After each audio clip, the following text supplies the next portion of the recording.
दोस्तों, सन 2022 एक काफ़ी मुश्किल साल रहा है। मसीहों पर सताव काफ़ी बढ़ा। कोरोना वायरस से सैकड़ों लोगों की जान गई। कलीसियाओं को तोड़ दिया गया। इजराइल और सीरिया के बीच वर्ल्ड वार जैसे हालात बन गए थे। रशिया और यूक्रेन के बीच लड़ाई अभी भी थमने का नाम नहीं ले रही है। महंगाई लगातार बढ़ती ही जा रही है। गरीब गरीब होते जा रहे हैं और अमीर अमीर होते जा रहे हैं। गरीबी में और अमीरी में जो डिस्टेंस है वो बढ़ता ही जा रहा है। यूपी, एमपी, छत्तीसगढ़, हरियाणा, पंजाब, इन सभी राज्यों में सन 2022 में अनेकों पास्टरों पर गलत आरोप लगाकर उन्हें जेल में डाल दिया गया। उनकी कलीसियाओं को तोड़फोड़ कर दिया गया। श्रीलंका जैसे देश में एक बड़ा इकोनॉमिक क्राइसिस देखा गया और पूरे देश की हालत बिल्कुल सही नहीं रही। क्लाइमेट से जुड़ी हुई 10 नई आज्ञाएं आ गई हैं और ऐसा भी अनुमान लगाया जा रहा है कि आने वाले समय में भुखमरी भी बढ़ेगी। वन वर्ल्ड रिलीजन के हेडक्वार्टर्स को तैयार किया गया है और सन 2022 में बहुत से लोगों ने परमेश्वर का और परमेश्वर के लोगों का खुलकर मजाक भी उड़ाया। तो ओवरऑल यदि देखा जाए तो सन 2022 एक सताव से भरा हुआ, भुखमरी, महंगाई, युद्ध, लड़ाई झगड़े और जहां परमेश्वर के लोगों से काफ़ी नफ़रत दिखाई गई, परमेश्वर की कलीसिया को तोड़ा गया, बहुत ही ज़्यादा नफ़रत से भरा हुआ और बुराइयों से भरा एक साल रहा। और अब जबकि हम हालातों को जानते हैं कि बीते समय में क्या हुआ है, तो उसके आधार पर हम समझ सकते हैं कि आने वाले समय में भी क्या होगा। दोस्तों, हबक्कुक नबी के द्वारा परमेश्वर ने अपने लोगों से बात की। बेबीलोन के द्वारा परमेश्वर के लोगों पर बहुत ही ज़्यादा अत्याचार और क्रूरता दिखाई जा रही थी। परमेश्वर ने वादा तो किया था कि मैं तुम्हें छुड़ाऊंगा, लेकिन उनका सवाल था कब? परमेश्वर कब आप हमें छुड़ाएंगे? और तब फाइनली हबक्कुक भविष्यवक्ता ने यहोवा परमेश्वर से पूछ ही लिया और कहा, हे यहोवा, तू क्यों विश्वासघातियों को देखता रहता है और उनको दंड क्यों नहीं देता? और तब परमेश्वर ने कहा कि परमेश्वर अपने समय में, अपने ठहराए हुए समय में कार्रवाई जरूर करेंगे और इसके बीच धर्मी जन विश्वास के द्वारा जीवित रहेगा। और तब अंत में परमेश्वर की आत्मा की प्रेरणा से एक बात वहाँ पर लिखी गई हबक्कुक भविष्यवक्ता के द्वारा, जिस पर हमें आज ध्यान देना है आने वाले समय के लिए। इस प्रकार लिखा है हबक्कुक नबी की किताब, उसका 3रा अध्याय, उसकी 17 से 19 आयत तक। वहाँ पर इस प्रकार लिखा है, देखिए, क्योंकि चाहे अंजीर के वृक्षों में फूल ना लगें और ना दाखलताओं में फल लगें, जलपाई के वृक्ष से केवल धोखा पाया जाए और खेतों में अन्न ना उपजे, भेड़शालाओं में भेड़ बकरियां ना रहें और ना थानों में गाय बैल हो, तो भी मैं यहोवा के कारण आनंदित और मगन रहूंगा और अपने उद्धारकर्ता परमेश्वर के द्वारा अति प्रसन्न रहूंगा। यहोवा परमेश्वर मेरा बलमूल है, वह मेरे पांव हरणों के समान बना देता है, वह मुझको मेरे ऊंचे स्थानों पर चलाता है। देखिए, पेड़ का काम क्या होता है? फल देना। और खेतों में अन्न क्यों बोया जाता है? ताकि उससे अन्न मिल सके खाने के लिए। भेड़ बकरियां और गायें किस लिए रखी जाती हैं? कि वो दूध दे सके। और तब वचन कहता है कि चाहे पेड़ फल ना दे, बकरी गाय दूध ना भी दे और फसल से कुछ उत्पन्न ना भी हो, तो भी मैं यहोवा के कारण आनंदित और मगन रहूंगा और अपने उद्धारकर्ता परमेश्वर के द्वारा अति प्रसन्न रहूंगा।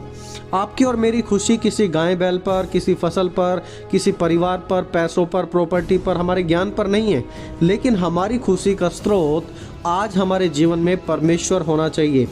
मैं दूसरी चीज़ों के कारण नहीं, पर वो वहाँ पर कहते हैं कि मैं यहोवा के कारण आनंदित और यहोवा के कारण ही मगन रहूँगा और अपने परमेश्वर के द्वारा अति प्रसन्न रहूँगा। यहाँ पर देखिए, आप 19 आयत को एक बार ध्यान से देखिए। वहाँ पर लिखा है, यहोवा परमेश्वर मेरा बलमूल है, वह मेरे पाँव हिरणों के समान बना देता है, वह मुझको मेरे ऊंचे स्थानों पर चलाता है। 19 आयत में यहाँ मैं आपको कुछ दिखाना चाहता हूँ, आप ध्यान दीजिए। यहाँ पर देखिए, शुरुआत में लिखा है कि परमेश्वर मेरा बलमूल है और इसे इंग्लिश में लिखा गया है the Lord God is my strength. और इंटरेस्टिंगली इब्रानी भाषा में जब हम इस वचन को देखते हैं तो यहाँ पर जो स्ट्रेंथ है, बलमूल है, इसके 4 शब्द हैं, इसके 4 मीनिंग निकलते हैं वहाँ पर। यहाँ पर जो हिब्रू वर्ड है, इब्रानी भाषा का शब्द है, वो है हाइल, जिसका मतलब होता है स्ट्रेंथ और माइट यानी कि सामर्थ, और एबिलिटी यानी कि कुछ करने की योग्यता, वेल्थ धन संपत्ति, और फोर्स या फिर आर्मी यानी कि मेरी ताकत, मेरी सेना, मेरा बल। तो यहाँ पर जो हबक्कुक भविष्यवक्ता है वो क्या कह रहे हैं? वो कह रहे हैं कि यहोवा मेरी सामर्थ है, मेरी कुछ करने की योग्यता यहोवा है, मेरी धन संपत्ति यहोवा है, और मेरा बल, मेरी सेना, मेरा यहोवा ही है। ऐसा सिर्फ एक ही स्थान पर नहीं है, बल्कि और भी स्थानों पर हम बाइबल में अलग अलग स्थानों पर इसे पढ़ते हैं। लेकिन दोस्तों, क्या आप यहाँ पर समझ पा रहे हैं कि हबक्कुक भविष्यवक्ता के द्वारा परमेश्वर ने कैसे बात की? चाहे दुनिया में कुछ भी क्यों ना होता रहे, तो भी मैं यहोवा के कारण आनंदित रहूँगा, क्योंकि मेरा परमेश्वर मेरा बलमूल है, वो मेरी सेना है, वो मेरी सामर्थ है, वो मेरी योग्यता है, और मेरी धन संपत्ति, सब कुछ मेरा परमेश्वर यहोवा है। इसलिए मेरा आनंद कभी भी नहीं छिनेगा।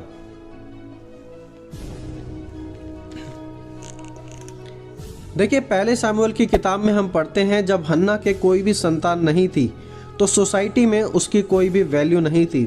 उसकी जो सौत थी पनीना, वो उस पर हंसती थी। और होता क्या था कि जिस औरत के पास संतान नहीं होती थी उसे श्रापित माना जाता था। लेकिन उस समय भी हन्ना टूटी नहीं और वहाँ भी प्रभु से प्रार्थना करती रही। और जब सैमुअल उसके पास आया तब उसने प्रार्थना की। इसे पढ़ते हैं पहले सैमुअल की किताब, उसका 2 अध्याय, उसकी पहली आयत। वहाँ पर लिखा, मेरा मन यहोवा के कारण मगन है, मेरा सींग यहोवा के कारण ऊंचा हुआ है, मेरा मुंह मेरे शत्रुओं के विरुद्ध खुला है, क्योंकि मैं तेरे किए हुए उद्धार से प्रसन्न हूँ। यहाँ पर ये हन्ना की प्रार्थना थी। वो परेशानी के दौर से गई, लोगों ने उसे प्रताड़ित किया, उसने लोगों की बात सही, पनीना ने उसके ऊपर हंसा, लेकिन फिर भी हन्ना की प्रार्थना यही रही अंत तक।